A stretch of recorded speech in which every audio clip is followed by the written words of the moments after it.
As you can see, I like to grow just about everything I can get my hands on in the garden, but there are some crops that I think, for me, are a total waste of time. There are some plants here at Epic Gardening that myself, Jacques, and Chris all feel they might not be worth the time in the garden. So let's saunter on over with the Epic Dragon staff to the first crop. The first crop that I will never grow again are artichokes, but not these artichokes. These ones are incredible. As you can see, I've let these ones flower.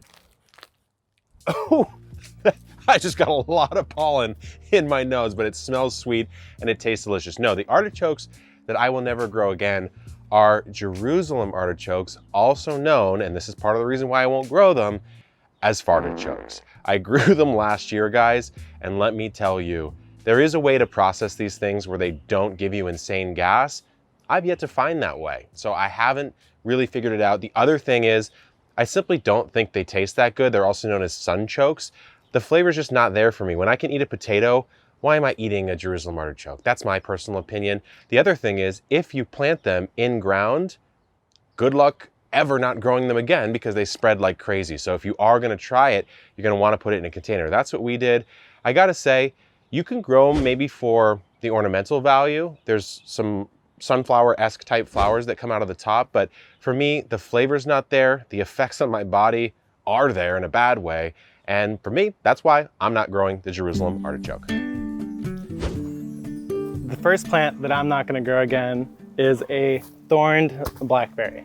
So what I have in my hands here is actually a thornless. You could tell because I could touch it, I could touch the leaves, I could harvest from it. I'm not stabbing myself. So that's already a great improvement from the previous. But basically this whole fence line here was entirely thorned blackberries, which honestly was mostly my mistake. I shouldn't have put thorned blackberries in the primary pathway. On either side of the fence, everyone walking by always got snagged. And whenever it came to harvest, it was such a chore. We'd end up getting stabbed all the time, smashing berries, the whole deal. So from here on out, I'm not gonna grow any thorned berry varieties. I've grown a couple different thorned plants before. Most famously, definitely the blackberries, but before that, I grew a lychee tomato, which even had thorns erupting out of the leaves. So no more thorned berries for me. I'm going thornless all the way out from here on out. As much as I love growing novelty and rare edible plants, especially ones that look a little funky, I will not be dedicating any more space to Kiwano or the horned melon or jelly melon. So last year I had a couple of plants growing on this tall A-frame trellis, and although they produced a whole bunch of very, very prickly leaves and stems, which are actually hard to handle, they produced very little in terms of flowers and fruit. So growing this just for the leaves doesn't really make much sense. I wanted the fruit. So I was disappointed there, but actually, as it turns out, I wouldn't have liked the flavor of the fruit anyway. After I tore down the plants when the frost hit, I got my hands on a ripe Kiwano, and I tried that and I didn't like it. The experience was kind of like cutting into a very thick-skinned field cucumber and then using a spoon and scooping at the gel and the seeds and eating that. So texture-wise, it wasn't appealing for me. And there were just so many seeds. It was like chewing that with the gel. It was very strange, and it lacked the tropical notes that a lot of the seed packets say that this plant has. So instead, I'm gonna stick with melons and cucumbers. The second crop that I won't grow again is a type of cucumber. No, not this one right here. In fact, it is a lemon cucumber. This one looks amazing. This is a Japanese pickling cucumber. You can see it's a big boy right there. Lemon cucumbers in my old Epic garden, I grew pretty much in the same setup right next to my front fence, and I kind of threaded it through that front fence. And honestly, the flavor is not there for me. It's a very prolific cucumber if you're just looking to get a win under your belt. It's like sort of like a softball size, yellow, and very, very prolific. But I find the flavor is very seedy and sort of just, I don't know, it's not there for me. It's a slicing cucumber. So for me, I'm growing a lot of pickling cucumbers this year. I'm growing a few slicers. I personally like cucumbers a little bit more as a pickled product than a fresh product. Of course, that might be different for you, but I think lemon cucumbers kind of popped onto the scene for a while. We all grew them, and I don't see a lot of us growing them again. So lemon cucumbers are my second vote for things I won't grow again. The next plant that I would never grow again, or I should say I probably won't grow again, is actually just basic zucchini. So I've become addicted to all the different types of summer squash that are just orders of magnitude better than a basic zucchini. This right here is a Lebanese squash. It is a very delicious summer squash. If you guys have not tried other types of summer squash variety, you absolutely must. This is much creamier, much denser, much richer, has more flavor. It has less of that watery kind of grassy note that a basic zucchini was. So I'm just not gonna grow any basic zucchini if I could grow all these other varieties that I like a lot more. Up in the front here, I actually have two other types, which are the Lemon Sun Patty Pan. These again, they have a firmer texture. They're less watery. You can see that the main thing I'm worried about with regular zucchini is that it's just so watery. I don't understand the appeal, it's harder to cook, and the flavor is just not there for me. On the back, I actually have two different types of climbing summer squash. One of them is the center cut squash, which has become our favorite at Epic Gardening, I'd say. And in the middle, I have a Korean variety called Early Bulam, which is a avocado squash. So they make these kind of balls that look like a very dark green avocado. And again, the advantage of all of these squashes is that they're not watery, they have this much creamier texture to them, and they just have a much more rich flavor. So you guys should definitely try to explore the options when it comes to summer squash, because there's so many good varieties out there. There's really, in my opinion, no good reason to grow basic zucchini anymore.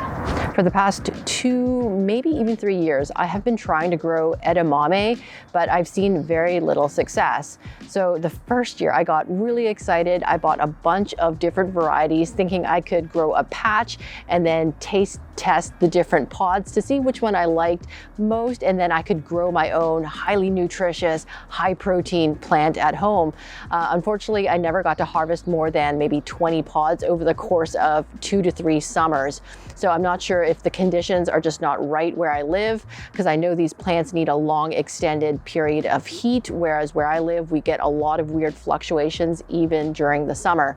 So instead of soybeans, I'm gonna focus my garden beds on growing bush beans and other types of beans. And I really think bush beans are more my style because they take a shorter amount of time to actually pump out mature fruit. So it's roughly 50 days compared to, on average, 80 days with the edamame. So it's easier to control your successive sowing. And another plus is that you can eat the entire pod as opposed to just the inside of the edamame. My third crop that I'm not gonna be growing again, at least for a while, are any type of tomato that I chose to grow for how it looked and not necessarily how it tasted or how it performed in the garden. So last year I grew about 15 different tomatoes in this row right here using 3 different types of trellises, and some of them were just not there for me. Like Brad's Atomic Grape didn't work as well as I would have liked flavor-wise, but does look beautiful. He's produced a beautiful looking tomato. There was a brown one that I didn't really like. So I'm kind of going back towards classic red slicing tomato varieties, things like Sun Gold, which is a very classic, delicious flavored cherry tomato. I would just say, be careful about growing things that look really cool, might not grow well in your climate, and might not taste well in your kitchen. This last one is a little bit personal for me, and that is Napa Cabbage. It's not that I don't want to grow Napa Cabbage, and it's not that I don't like Napa Cabbage, but I just can't seem to grow it. Every single year, we've tried twice now, both in the fall and the springtime. We grow these wonderful looking Napa cabbages. They start forming up, making their nice heads, all the nice ruffly leaves. But those ruffly leaves mean really one thing, and that means it's the perfect environment for earwigs. No matter what we do, no matter how good it looks up until almost the end, by the time we harvest them, they are absolutely loaded, packed, stuffed with earwigs. Not to give you guys nightmares, but basically crinkly leaves like newspaper and things like newspaper traps, they're basically the same thing. A newspaper trap, a crinkled Napa cabbage leaf, they look the same. Earwigs love it. They love hiding in there. And that's why things like a curly kale, it might have a lot of ruffles, but there's no leaf on leaf stacking, so there's no way for the earwigs to hide. Same with this green chard. They could kind of nibble at the leaves, but they won't like nest in there, fill it with their earwig poop and babies, and destroy your Napa cabbage. So I think this is the warning shot for my Napa cabbages, because I'm gonna try one more time with the fastest growing variety I can, with as much protection as I could possibly give it. But after that, if I can't get a nice Napa cabbage, I'm done with Napa cabbage and ruffly cabbages in general. So that's my third one. and it's a little bit of a warning shot. So watch out, Napa cabbage. I'm coming for you this year and it's gonna work. Malabar spinach, which has got nothing to do with the spinach that we're used to eating, is one plant that I've always wanted lots of in the garden, more so for its ornamental value than its edible leaves. But despite putting them in the sunniest, hottest spot so that they can thrive, because they do come from tropical regions, the plants just never took off and climbed up the trellis that I gave them. So I never got to appreciate their beautiful purple red stems, the really cute shaped leaves, and the flowers. But if you do live in a hotter area, this could be a good plant for you, especially if you like spinach and you're looking for an alternative that doesn't bolt. So instead of attempting Malabar spinach again, I will give more vertical growing space to the scarlet runner beans, which I know will climb reliably and produce a profusion of red flowers for the hummingbirds and the bees, and I will also get a lot of tasty edible pods as well. I know that some of these crops might seem blasphemous to you. Why would you never grow that crop? But remember, this is just the list from us here at Epic Gardening, and of course there's plenty of things that we are always going to grow. Dragon Daddy K, for example, is always going to have dragon fruit in his garden. It's never leaving. For some of you, that might not be the case. So if you think we missed something or we're totally wrong, let us know down in the comments. And until next time, good luck in the garden and keep on growing.